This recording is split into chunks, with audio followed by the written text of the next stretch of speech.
Welcome back to FM Live. My name is Mike Usrey, and in this episode, we are going to be doing another continuation of the Ask Us Anything. So this is the series where we get another FM employee on the set, and I basically grill them for questions and see what their answers might be.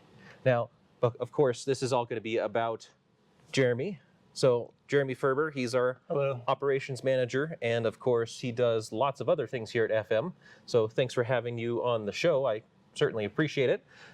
If you have any questions about Jeremy that you'd like us to ask, I've got a whole slew of them, but if you'd like to ask a question about Jeremy, drop it in the comments and we'll see if we can work it into our video today. So, Jeremy, welcome. Hello, Mr. Mike. Hello.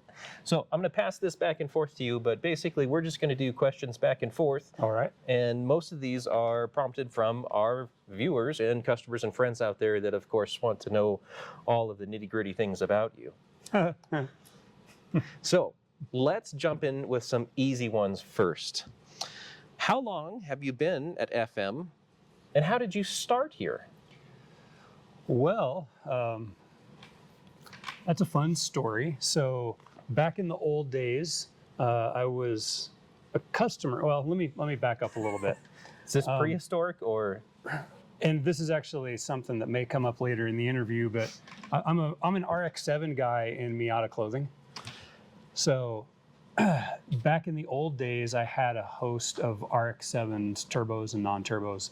And my favorite one is I had an 89 Turbo 2 with a street-ported 13B running on a Haltech and a T66, and it was making somewhere in the low 400s at the wheel. All top end. It was a fantastic car. However, you know, they're not the most reliable thing on the planet, and it spent more time not being driven than being driven because it was an RX-7. But I still loved it, and that's just kind of how emotions work. But I decided one day, you know, I should finish college. And sometimes I like to think I make smart decisions, and I knew if I wanted to finish college, there was no way it was going to happen with me driving an RX-7. And I said, well, okay, I need a sports car. You know, I need something that's fast and fun. I want a turbo. I want something that's two-seaters so that my bum friends don't try to get me to just give them rides all the time because they don't have a car. So what are my options? And, you know, that kind of limited it down. Obviously, I like Mazdas, and, you know, I'd been autocrossing for a long time, and I was familiar with how Miatas generally kicked everybody's butt on the autocross course. And, you know, that was back when they were, I was growing up in San Diego, and we'd autocross down at Qualcomm Stadium, and, you know, it was a huge lot down there, so we had really nice events. And so I said, all right, well, I'm going to get a Miata. And then, you know, I heard there's this company out in Colorado that sells turbo kits, you know, Flyin Miata. So that was my goal, was I'm going to sell the RX-7, I'm going to get a Miata, I'm going to put a turbo on it, and I'm going to finish college. And that's exactly what happened. You know, I bought the car, I bought the turbo kit, my brother and I installed the turbo kit, and 2 days later we packed up and went on a 9-day camping trip up in the Sierra Nevada with 2 6-foot dudes in a Miata, loaded with camping gear. And you'd be amazed at where you can stick things, you know, along the sides, kind of going between the trunk and up into the passenger compartment. And, you know, every day was a learning experience because I was young and still figuring things out. But, you know, how, you know, one fan is a bad idea in a turbo Miata, and, you know, other things you should and shouldn't do. So anyway, I would always have questions. And at the time, you know, I'd been working with standalones with the Haltech for a while, and then eventually I got the Link ECU in the Miata, and I always had questions. And I had a predecessor here named Ken Hill, who had my job. And I had a habit of calling and asking Ken questions that challenged him. Well, one day came that Ken, for personal family reasons, decided that he needed to, you know, move back east. Great guy. We've kept in contact all these years. Saw him at the Gap a couple of years ago. It was really nice to catch up with him. But we were talking on the phone, and he said, well, what are you doing? And it just so happens I just finished college. And I'm like, well, I just graduated, and I'm looking for a job. And he's like, well, you know, I'm leaving Flyin Miata, and I think you'd actually be a pretty good person to take my job. So like, So I'm kind of doing the mental math here. And, you know, Colorado was on a very short list of places that I would be willing to move to. because it still had mountains and things like that. So flew out here, interviewed, got the job. And that was in 2004. And so then I spent the next about 13 years here at FM where, my focus was in, customer service and support, and also doing all of the ECU calibrations, organizing all of the built engines and doing all of the built engine break-in and dyno calibration, organizing all of the V8 conversions, and, doing all the break-in and engine calibration on those as well. So, that was, about 13 solid years of driving other people's Miatas, really, is what it was. And it was fantastic. So that's kind of how I got started here at FM. And now it's just a fairy tale every day, right? Yeah. So, now that you are in the position you are, not doing tuning, but actually operations manager and keeping basically purview over the whole business and making sure that I don't screw things up and that, shipping actually gets stuff out the door and all that kind of stuff. What is your favorite thing about your job now? It's definitely changed. When I look at it as kind of a process of maturation. When you're young and obviously I'll always love the cars and the racing and the calibration and those things. I love horsepower. I love all of that. But as time has gone on and I've gone into my new role, now I'm responsible for, like Mike said, operations. I'm responsible for HR, responsible for finance, also the president of the board. So I've got a lot of things on my plate that don't have to do with turning wrenches on cars and doing ECU calibrations, which I'm actually really enjoying because I see it as I had this time of doing those things, and now I'm kind of in a new chapter. And the thing that I take by far the most pleasure in is, my goal is to help everyone here have the best business that we can.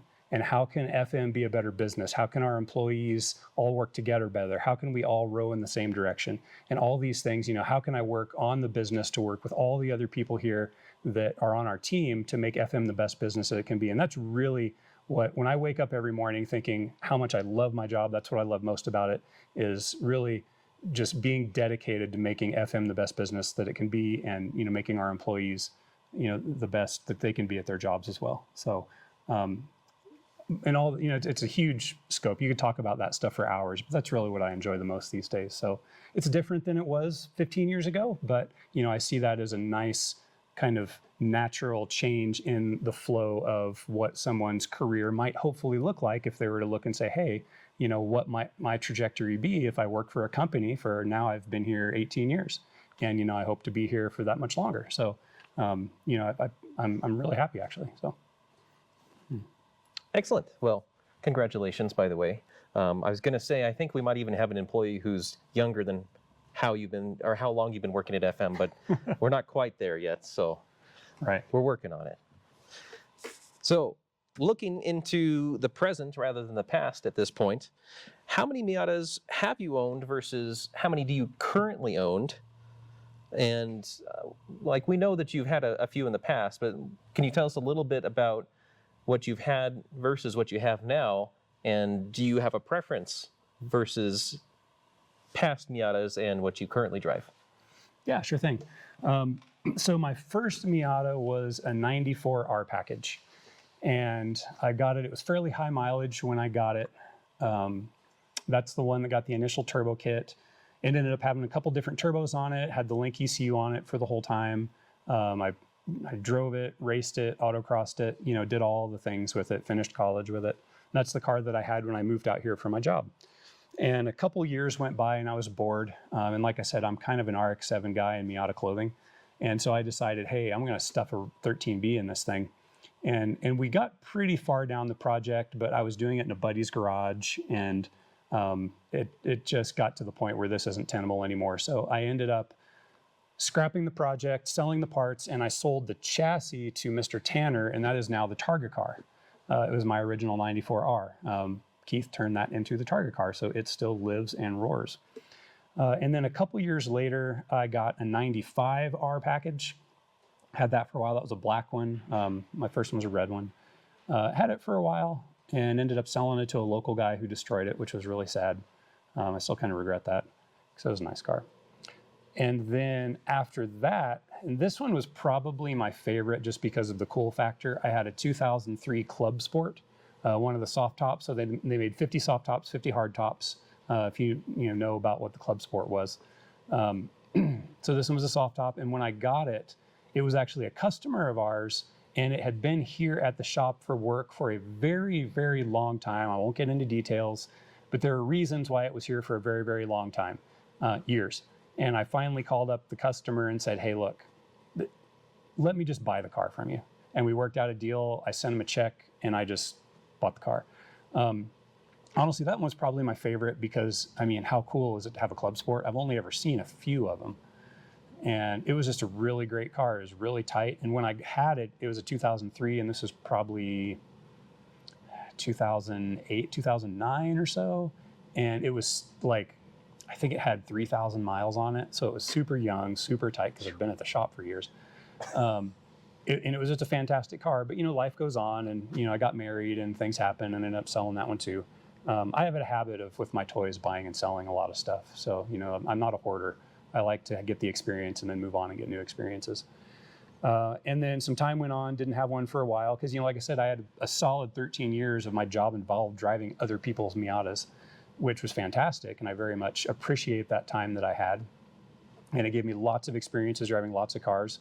But there's a lot of time in there that I didn't really feel the need to own my own because there's always someone else's in my garage anyway. And then that passed. And then recently, I think it's been a couple years ago now, my current one, because I just have one at the moment, I got a 95 popular equipment package from a guy here in town who is actually one of our suppliers. He was a machinist, and he used to machine parts for us that we sold. And so, for one reason or another, he decided to sell the car, and it was very well kept, in really good shape. And I swooped in and grabbed it. And so that's the one that I've been working on the last couple of years. And that one is the most mature. I'll say that.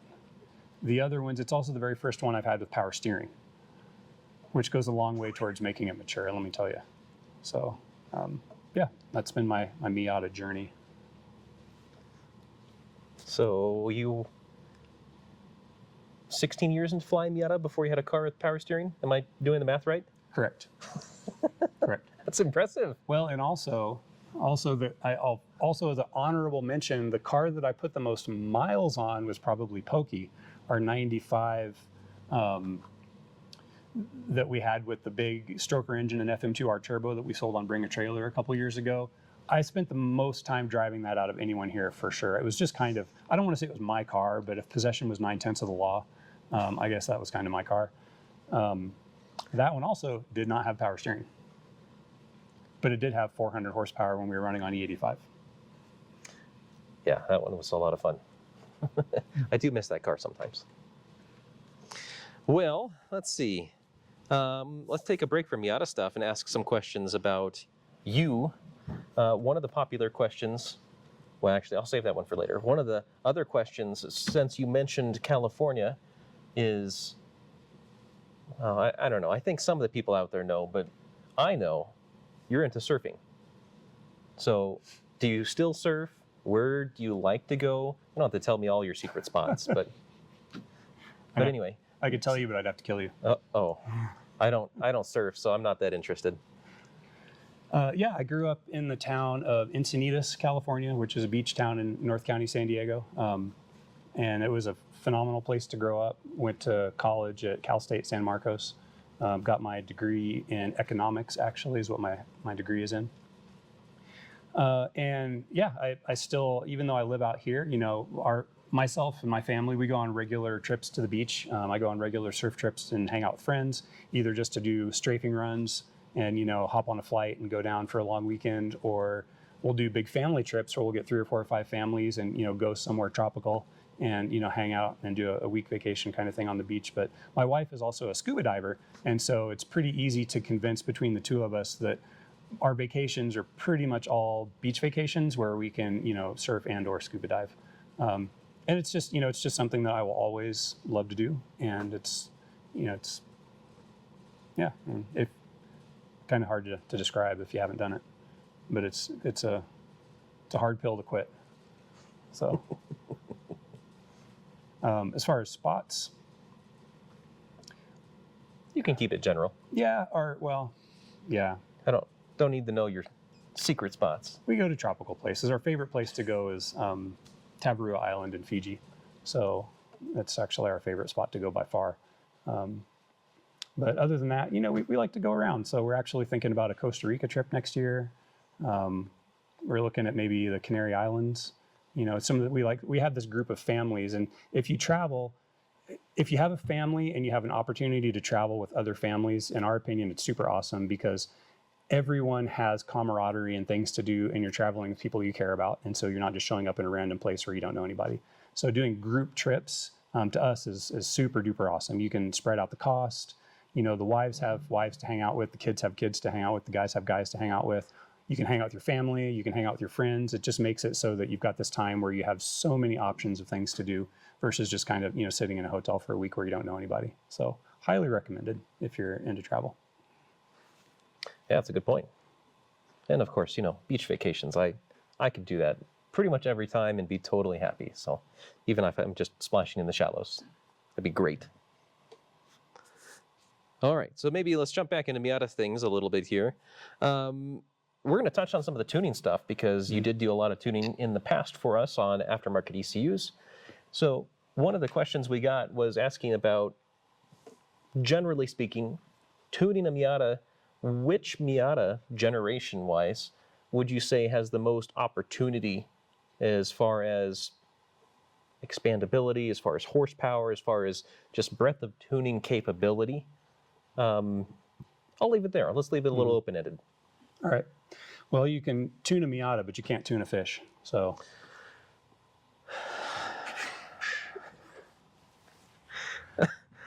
I'm so sorry, folks. I'm so sorry. We deal with this every day, so you're just getting only a little taste. as far as expandability, I would, you know what they say about opinions. In my opinion, the best generation in terms of expandability, just off the shelf, is probably the NB. With the NA and the NB, you can quadruple the horsepower of the stock engine with a built engine and a turbo system and a standalone, things we did for years. Whereas with the NC and the ND, you can increase it, maybe 50%. There are people out there that are maybe getting 100% increases with the things that they're doing. But within the purview of, the Miata itself, with the NC and the ND that I'm aware of, unless you're putting an LS engine into it, which is very choice, you're not going to be getting those 300% and 400% increases, at least with what we're doing. I know with a lot of people that are using the Duratec for other platforms, they are doing that. But within the Miata platform with the MZR/Duratec, nobody's really doing that, if that makes sense. And between the NA and the NB just has a head that flows a little bit better, and it has the solid lifters, which are more conducive to the power adders. It's if you're going to go for that, 300-400 horsepower range, it's just going to be a little bit easier to do it with an NB head. So for that reason, I would say the platform with the best expandability specifically is the 99-2000 and the Mazda Speed, because they don't have the VVT, and they give you more latitude for RPM as well as more latitude for high power without having to worry about your intake valves mushrooming and causing problems like the VVT does when you push it really hard. So to add on top of that, mod for mod, if we could make a car across all generations equitable, which one would you pick as far as you think is the most capable? As far as capability, I think you have to define what your goal is. Because, for example, the NC, you can get the most tire on. So if I'm sticking an LS3 in all 4 generations of Miata, my favorite is actually the NC because it's a stiffer chassis. And I know that on paper, some say the ND is a stiffer chassis, but I've tracked them all. And in my personal opinion, I think the NC is a stiffer chassis. At least it feels that way to me. It's heavier, but you can get the most tire on it. And so if you're putting the most power under it, to have something that has more tire and is stiffer and also has, in my opinion, with our Fox suspension, the insane suspension geometry and I mean, driving an NC with Fox suspension on track is like nothing else. It's not like any of the other generations. I mean, the turn-in is almost telepathic. It's so good. It's enough to make me want to get an NC just to put Fox suspension on it. And you know, it's an experience I had driving our NC V8 car at Road Atlanta on the Fox suspension. I mean, it was unbelievable. So I kind of got off track a little bit there. Mod for mod. You have to decide what you're going for, because, you know, like I said before, you're not going to get the huge horsepower increases out of the 4-cylinder in the 3rd and 4th gen, but maybe that's not what you're going for. If you're just going for a 200 horsepower car, mod for mod, then, you know, what do you think would be the best?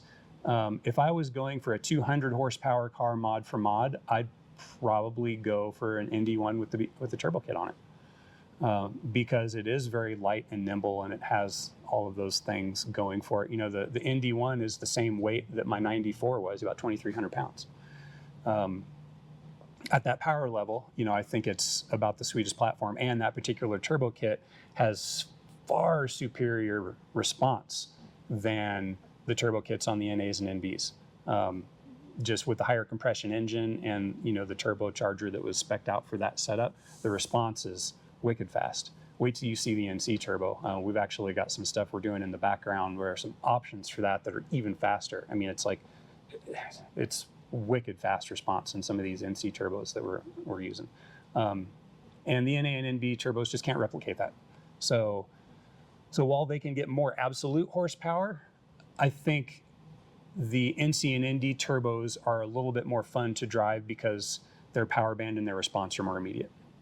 So, and on the street, you know, I personally value area under the curve on the street more so than absolute top end, just because that's where your drivable area is in a street car. Track car, different story. But in a street car, you know, I think the area under the curve, when you can maximize that and maximize your response, you're going to have a more fun driving experience. And really, that's what it's all about, is how, you know, what is going to make your driving experience the most fun for you, and how can you get there?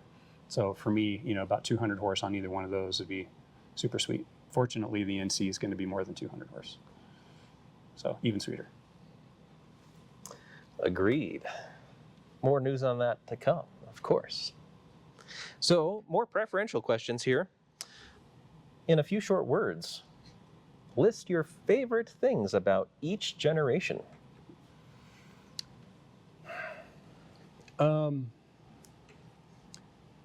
Notice I said short. Short.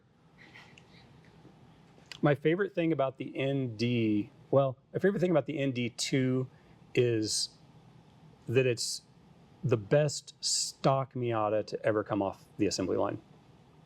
It really is. About the ND in general, my favorite thing is that it's the sexiest looking. And that's, I think it looks not the same as, but it's kind of in a similar sexy vein to the FD, which is the sexiest car ever made. My favorite thing about the NC is definitely not looking at it. My favorite thing about the NC is driving it, because I actually have more fun driving. Like I said, an NC with Fox suspension is about the most fun that I've had, just because of how it responds to your inputs when you're driving it. So yeah, the behind the wheel is my most fun thing about that. The engine's not especially inspiring all by itself, but it's just a lot of fun to drive. My favorite thing about the NA, it's just that it's so light and connected. You know, it's kind of so toy-like. And I think there's just so much nostalgia there, because that's what a lot of us started out with, because that's, you know, back in those days, right? So, you know, I always like the NA just of kind of how nostalgic it is, really. NA8. So the best thing about the NA8 is it doesn't have the 1.6 in it. Oh, no. Ethan is crying right now. Or the 6-inch differential, or the little brakes, or the transmission that gets stuck in reverse, and you have to get under the car and use a stubby flathead screwdriver to pop it back out on the side of the road. Ask me how I know. My favorite thing about the NB,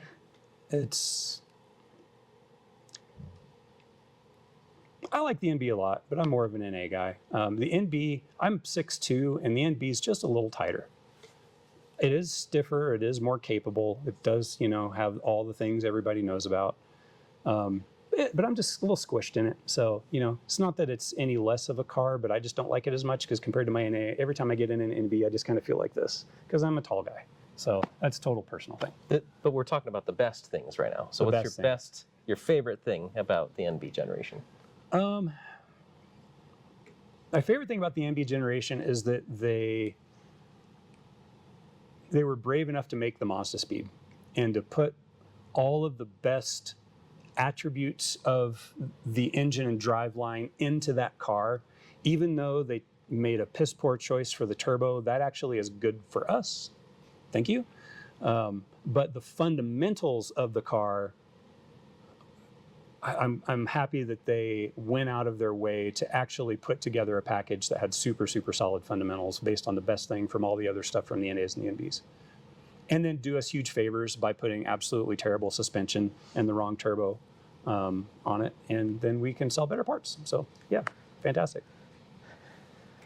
Yeah, I guess I can't complain. That's, part of the reason why I'm here too. So now that you've gone through that list, what are the things you think are the worst about each generation? Well, back to the NA6, there's the engine, the differential, the transmission, and the brakes.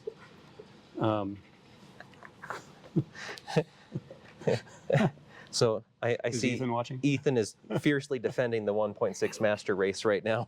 Well, no, it does have a better rod ratio. I'll give Ethan that. The 1.6 has a better rod ratio, and it is a revier engine. So I was going to take a stab, but I'll just let it go. Maybe we should move on from the 1.6s. My favorite thing. Wait, what was the question? What are the worst things, in your opinion, for each generation? Oh, the worst thing? On the NB one, the headlights are just gross. Really. Like the NB2, the headlights and taillights are a lot better. They finally got rid of the orange. Orange.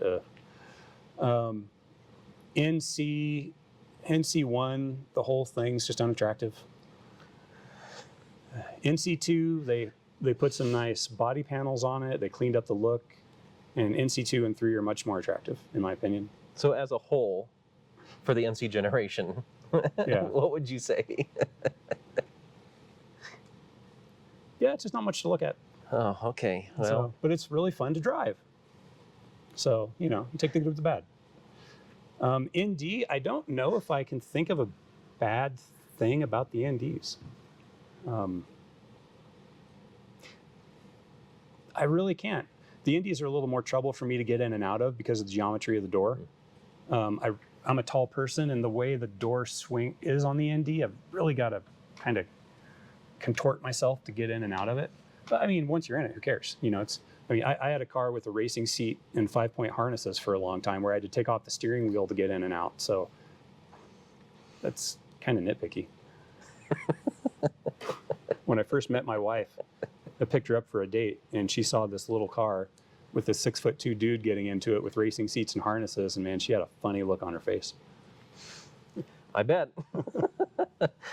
She was probably thinking, what am I doing here? But once again, these are opinions, and you know what they say about opinions. So take it with a grain of salt. I was just going to comment that our comment section actually has lit up a little bit. So, and most of them are still Ethan for what it's worth. Ethan, it's okay. We still love you. It's all right. Okay, so moving on from that, we'll avoid the 1.6 quips a little bit now going forward. Okay, so we kind of already talked about that, so I'll skip some of those little ones. Oh, this one's a good one. So one of our commenters asked in the preview, what is more important in a Miata, more horsepower or a good stereo system? That is an excellent question, Mike. I'll give the lawyer answer of it depends. once again, what are you trying to get out of your car? You know, there's lots of people that they want their Miata to be the best GT car it can be. Other guys want it to be the best track car that it can be. When I was younger, I wanted all the horsepower there was, and then I was fortunate enough to have a couple decades of driving cars with all the horsepower there was. And, you know, as I've gotten older, I've started to, you know, kind of see Keith's perspective a little bit of, you actually have more fun the more time your foot is on the floor. And in a really fast car, your foot isn't on the floor all that much. Whereas in a slower car, you can spend a lot more time with your foot on the floor. So where does that enjoyment come from for you? That being said, I've always had, you know, I'm a very musical person. Music has always been a big priority for me. I'm an audiophile. I love high quality audio. And so having a high quality sound system is always a high priority for me in anything that's on the street. If I had to pick one, or, you know, if you forced me to pick horsepower over audio in my street car, I'd probably pick audio, because I listen to audio 100% of the time I'm in the vehicle. Whereas I put my foot on the floor sometimes, you know, on the street. It's just, you know, yeah. Anyway, in a track car, totally different story. But in a street car, I'd probably pick the audio. As Marshmallow will attest, because my current car, Marshmallow, I wanted that to be a GT car. I wanted it to be something comfortable that my wife and I could take trips in. When my daughter is of age, I want to teach her to drive a stick-in, so I don't want it to be a high horsepower turbo car, so that she can have that experience without, you know, having 250 horse Miata is what you learn on. So, you know, I've done things to make it a really great GT car, and a really awesome stereo is one of them. So I think what that means is that you don't have the sticker on the back of your car that says that if it's too loud, you're too old. You have the sticker that says that if it's too fast, you're too old, right? Or do I have that backwards? I don't have any stickers on my car, because I don't. Stickers aren't my thing. I don't do stickers either. I would rather fly under the radar. Also, another thing I will add is I do spend more time, and this has been my whole life, even when I was a stupid teenager, I've always spent more time hauling ass in a quiet car. As the car gets louder, my desire to haul ass gets less and less, because I don't want to advertise. I don't want every person that would not be appreciative of me hauling ass in a wide radius to know that I am, because the thing's so loud. So, you know, I prefer a quiet car. So we got an interesting question that kind of relates to this. Do you prefer the now Jeremy or the previous Jeremy as far as your car preference is concerned? Well, that's kind of a loaded question. I don't see it as preferring one or the other. I see it as having a path of growth over time, and being appreciative of what I've had and what I've experienced in each of those points in time. You know, I'm glad that I did a lot of the stupid stuff that I did when I was younger, because I've had those experiences, I've learned those lessons, and now I can do new stupid things. I mean, no, just kidding. You know, now I can not have a feeling like, oh, I didn't do that, and so now I'm going to have this blah, and I got to go do all this blah. No, I did it, you know, and I'm good because I've been there. And so I've always been the kind of person that I appreciate where I am, because it's a progression of life, you know. Birth to death, the only thing constant is change. So. So much dad wisdom. Along the same veins of talking about stereos and horsepower and stuff like that, another question was, since we're talking about convertibles, since we're a Miata shop, what is your ideal sound system in a Miata? Something with very full range and massive amounts of headroom. And what do I mean by that? You know, you have to have all of the frequencies all the way through the sub-lows, regardless of the type of music you're listening to have something that's full frequency. So, you know, to have tweeters and mids and subwoofers and all those things, and to have them all powered by dedicated amplifiers so that you have adequate headroom that you can play them at whatever high volume you want and have them still remain clear and audible, which is especially important in a car as noisy as a convertible. Because on the highway in a Miata, even with the top up, it's so noisy from the road noise, soft top, all those things, and just being such a small car that the factory stereo just disappears. So, if you want to have high quality audio on the highway when you're doing that kind of thing, having something with a lot of headroom allows you to still be able to turn it up and have it be clear and audible and just still sound really sweet. So, there's multiple ways to skin the horse, but those are kind of the overall goals, is to have, that, once again, the horsepower in the audio to be able to crank it up loud and have it retain clarity. So now we're just talking about a shift in horsepower. You still like horsepower, but yeah, I mean, everything I do revolves around horsepower, whether it's sonic horsepower or physical horsepower, or most of my other hobbies have always involved some form of powerful thing in that hobby, if that makes sense. So. And that kind of makes a good transition, because the next question we have regarding the enigma that is Jeremy is there has been mentions on the internet about how metal you are sometimes. And what does that mean? And, well, there's more questions, but let's start there. Because I think some people know what we're referencing, but maybe you can expand on your love of high horsepower and metal. All right, yeah, sure. Off topic.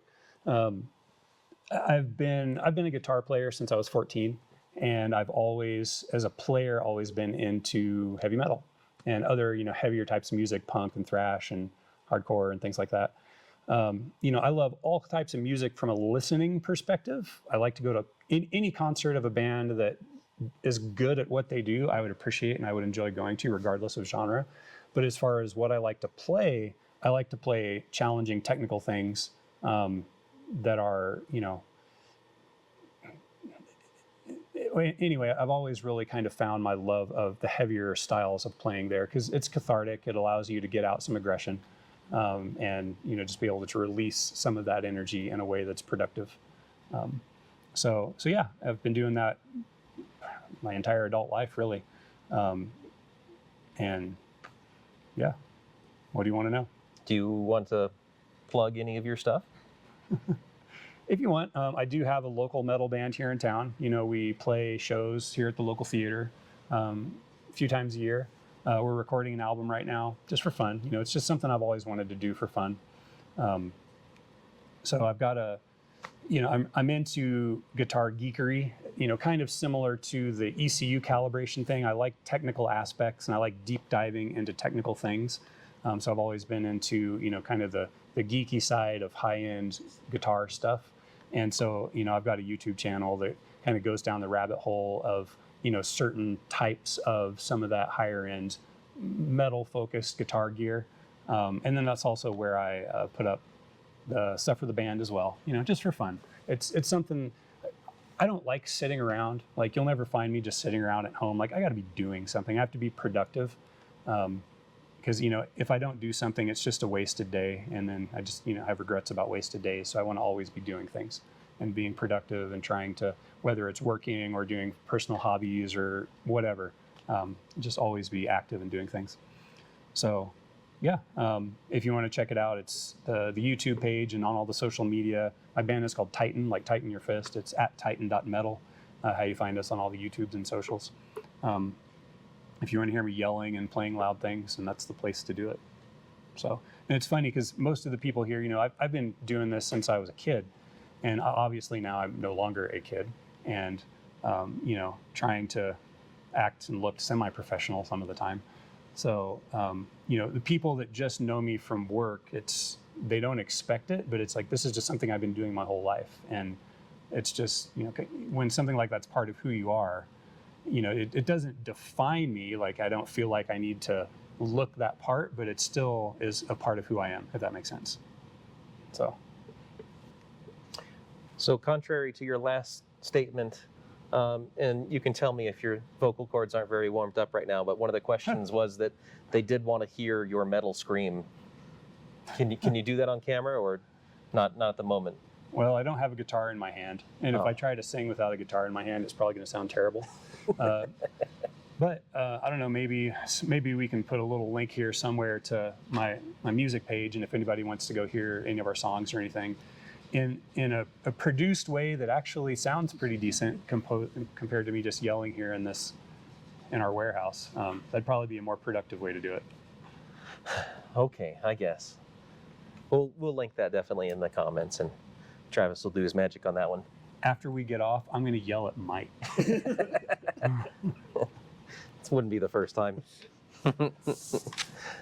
Okay, so actually, we got a lot of questions about this. If the Miata was a metal band, what band would it be? Oh, that's funny. The funny part about it is there's really, opinion, warning, there's really nothing metal about the Miata, Mike. Oh, no. If I were to assign the Miata to a style of music, and with the way I grew up, what we did, who we were growing up in my little neck of the world, I would have to say that the Miata is pop punk.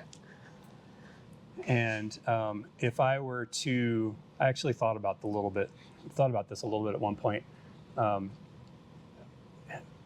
If I were to assign it to a band and even kind of digging down into an album from back in those days, back in the old days, the NA days, I would have to say that the Miata is Blink-182 and that old album of theirs, Cheshire Cat. So, when I think about the Miata, I think about Cheshire Cat. So go check it out.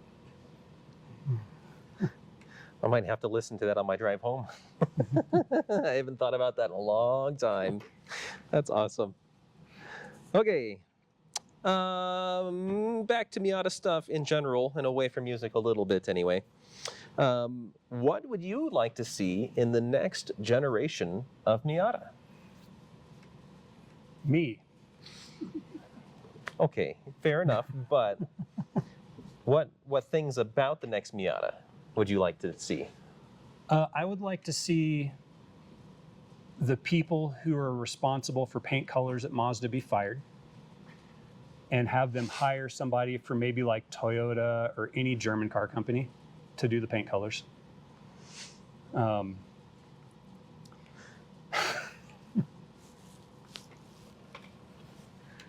mean, they're on the right track. It's getting smaller and lighter and more efficient and faster and all the things. The ND2 is fantastic. It's a phenomenal car, especially at sea level. We live up here in the mountains, and when I have a chance to drive those things at sea level, it's like, oh my gosh, this is a great car, just out of the box. It would be really, really nice, because something I've said for, NAs and Bs and Ds that are running around that 2,300 horsepower range, a really sweet spot for horsepower, from my personal opinion, of the balance of the chassis is around 200 wheel. And ND2 is it's like 185 at the engine, right? Something like that. It's like 145 at the wheels-ish. Yeah, something like that. If they could get it, and whatever that would translate to at the engine, because in the aftermarket we think of wheel horsepower because that's what we do in the aftermarket with dynos. If they could get that in that 180 to 200 wheel range stock, it would be phenomenal. I mean, to me, that's the balance point of that chassis. And then, let us do some better suspension and sway bars. And I mean, what else do you need? That would be a fantastic car. I would love that. And I would just drive the hell out of it. So. Yeah. Maybe I won't paint quite as a stark picture about the colors of the cars, but I will agree that at least for me, the Soul Red color is phenomenal, and I wish that Mazda would do more exciting colors like that. I can remember when we got our Soul Red RF back in 17, driving it in 17, 18, especially when we put some aftermarket wheels on it that just really made it pop. Driving around town or even over to Denver, I had people breaking necks all the time. People would ask me at gas stations, what is that? Is that a Lotus? Is that a, whatever, input whatever exotic foreign car here? People had no idea that it was a Miata. And I think that that's something that can be said about having a really, maybe not aggressive, but eye-catching, popping kind of color. And it seems like Mazda has gone a little bit towards the muted, more mature colors. Towards? Which some people appreciate. Personally, I wouldn't mind having some brighter colors in the lineup going forward. But yeah, I can definitely agree with you that it would be nice to have more options that were a bit more sports car-like and a little less Buick. I have to say the Soul Red is the best red they have done. I'll give it that. That said, we used to have an acronym here for all the cars that we would see. It was AFRAM, and it was another effing red Miata. So there's a lot of them. I agree. You look at what the European car companies are doing. Like anytime I go to the city, I look at the BMWs and the Audis and all these other cars, and they're just putting out some really cool colors, super cool colors. And I wish we had some more options, really. I think, last year, my wife and I, we bought a 2023 Toyota 4Runner for a family car, and we got the lime rush green, if you've seen that. Super eye-popping color, I appreciate having that kind of a thing. So. Yep, I agree. And maybe, at least there's at least one vote for Mariner Blue in the comments already, so. No, not Ethan this time, one of our viewers. Okay, let's move on from colors before we get a phone call from Mazda. So let's go actually back to the RX-7s because we know that you like them. If there was a Flyin RX-7 rather than a Flyin Miata, would you be working there instead? Well, seeing as how it would be a sister company and our corporate entity would own both as wholly owned subsidiaries, I think that it'd just be the same thing. Would I have another RX-7? I've had a bunch of them when I was young and dumb. No, probably not. Just the return on investment is not good. I have lots of quips about RX-7s that I'm also not going to say when a camera's pointed at me. But I really, really love them, and they're going to leave you heartbroken. So there's actually one for sale here in town right now. And also the prices. I mean, it's as much as I love them and as good as they are, and the fact that I probably could afford it if I really wanted to, I still don't think they're worth what people are asking for them. So I think I'm familiar with this phenomenon in other hobbies that I'm in with, kind of the high-end guitar stuff. Their nostalgia is very expensive, and people are spending a lot of money for nostalgia that it's good. It's not that good, For that kind of money, I would much rather have a Ferrari 355, which in my opinion is the only thing that has a better engine note than a rotary. Good point. Yeah, I love my NA, but now that I'm on NC and everything's so much nicer, newer, modern, I get it. Yeah. So, the interior of a FD is still like a 1993 Miata. It does feel a little bit more cockpit-like, fighter pilots. So it is cool in that manner, but it's 90s plastic. Yeah, I agree. So that's gonna be an experience that I'm going to be glad that I had, and I'm gonna leave it in the past. So I would assume this is related. When did you realize that Miata is actually the answer? When I got hired here. You don't have to impress anybody, Jeremy. You're at the top of the mound at the moment, so you can give us your real answer. No, really. I mean, it's the only thing that it can't do is, take your third and fourth friend around, really. I mean, you're not trying hard enough. There's video evidence on the internet about this. Well, just because you can do it doesn't make it a good idea. No, it's not a good idea. For example, as a quick side note here, one time I had a 92 Integra hatchback, if you're familiar with that. And we decided we were going to go surf this place called Point Magoo, which is a military base. And we, not being in the military, are not allowed on base. So to get there, you have to launch your boat from off base and take your boat across a channel on base, surf, and then hope to God you don't lose your board because you aren't allowed to go on the beach. And there's guys up there with AR-15s. You're not allowed to go above the high tide line because in California, below the high tide line is public. So anyway, long story short. So I had a 92 Integra and a buddy, and we were going to go surf it. And we had a third friend who had a 10-foot Zodiac, inflatable. And we managed to stuff all three of us and a deflated Zodiac and the outboard engine in the Integra. Get it there, inflate it, go surf, come back, lose everything when we mistimed coming in, and the shore pound flipped the Zodiac on top of us and kicked us onto the beach. And that was fun. But anyway, I'm familiar with just because you can do it doesn't make it a good idea. So that's that story. It's a good story. And we had somebody comment that they've done what I was suggesting. So there's a few people out there that they know what we're talking about here. Okay. Let's see. You kind of talked about this, and this is one of the ones actually that's pretty popular amongst these questionnaires. What vehicles are currently in your fleet at home? Currently, well, I've got the 95 PEP, which is just, my commuter, except for today because it's snowing and it's not a snow car. I have a 2010 Dodge Ram half-ton that I've had for a long time. It's our farm truck because we have a small farm. My wife's a produce farmer. And so we need to have a full-size truck for doing farm things.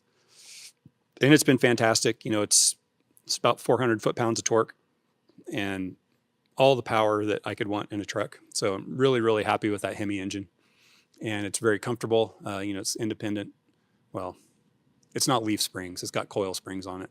And so it's super comfortable as far as trucks goes. Anyway, it's been a really great truck. We've had it a long time.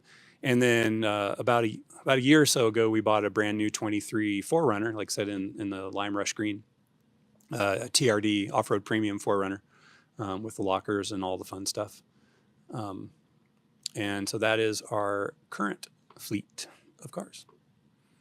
So semi-utilitarian. But. So, do you have plans for more Miatas in the future? Not unless, well, when NAs appreciate to the point that I can sell Marshmallow and use the money to buy an ND, I'll do it. You might be waiting a little while. You never know. If Supras and FDs are going for 70 grand, nostalgia is expensive, Mike. You are correct. They made a few more NA Miatas than they did, I think, of the Supras and FDs and stuff. So the good news is that they made a lot of NDs still. So depreciation on those might come to a point where they get close. This is what we're looking for. So maybe, maybe 10 years or so. We'll see. Yeah. Do you have any car that you regret selling? Car that I regret selling. I do regret selling the Club Sport. I wish I would have kept that one, but I was young and married, just got married at the time. And when you just got married, you're broke and, you gotta do things sometimes you don't want to do.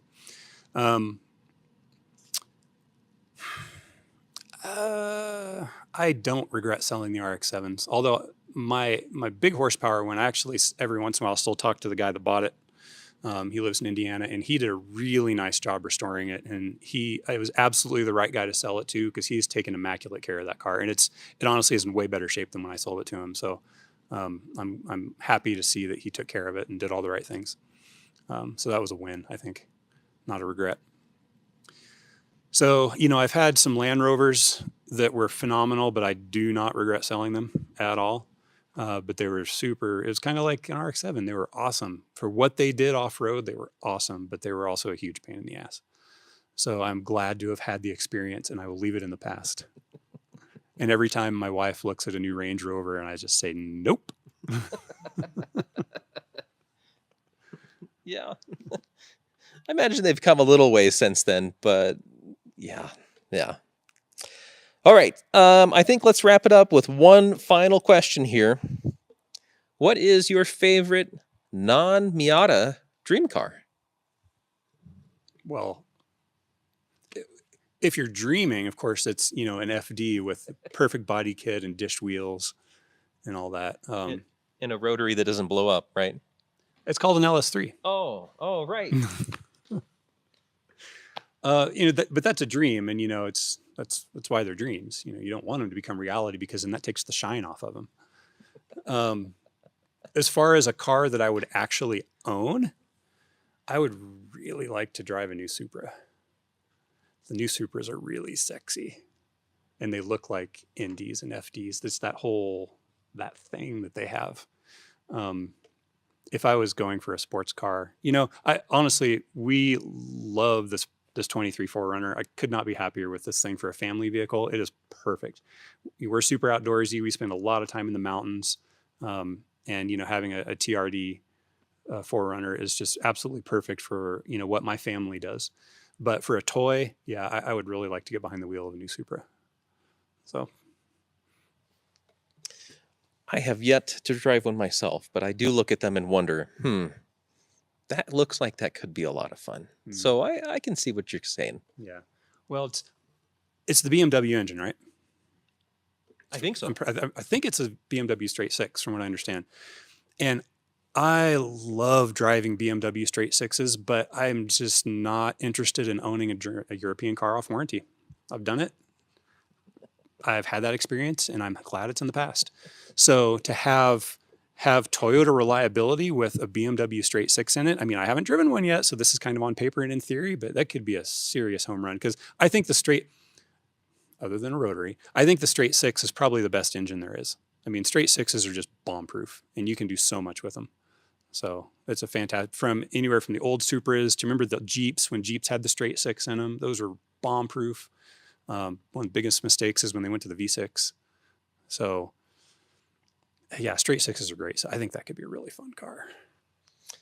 Yeah, I'm kind of looking forward to when somebody drops one of the inline sixes from Mazda CX-9s or 90s into something else more interesting and maybe rear-wheel drive.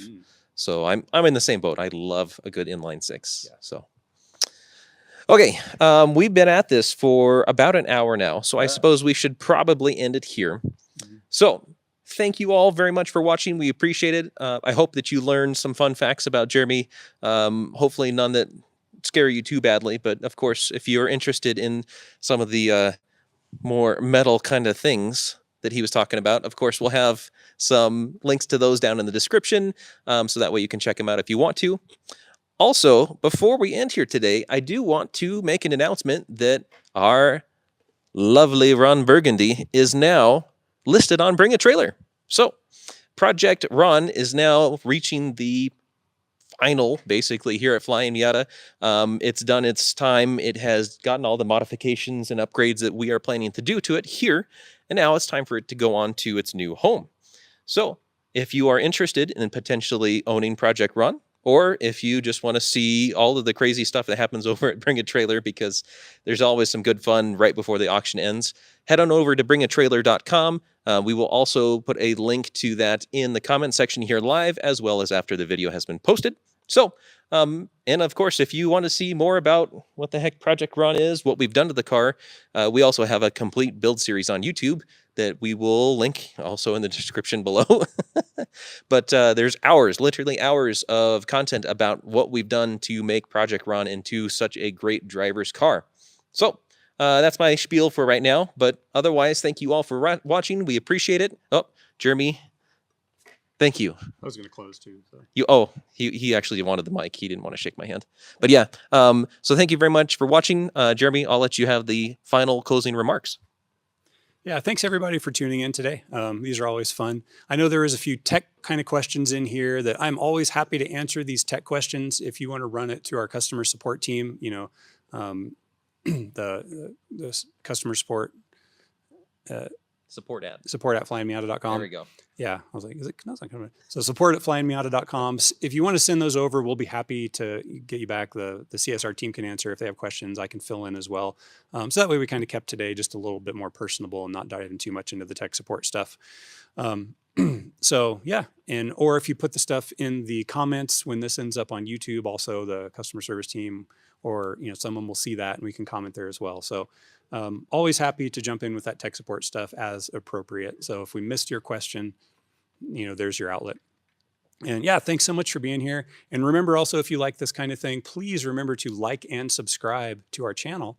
And that's going to help us continue to do this kind of thing. The more people that we see enjoy it. So we appreciate your time and we also appreciate you as customers. So thank you everyone very much.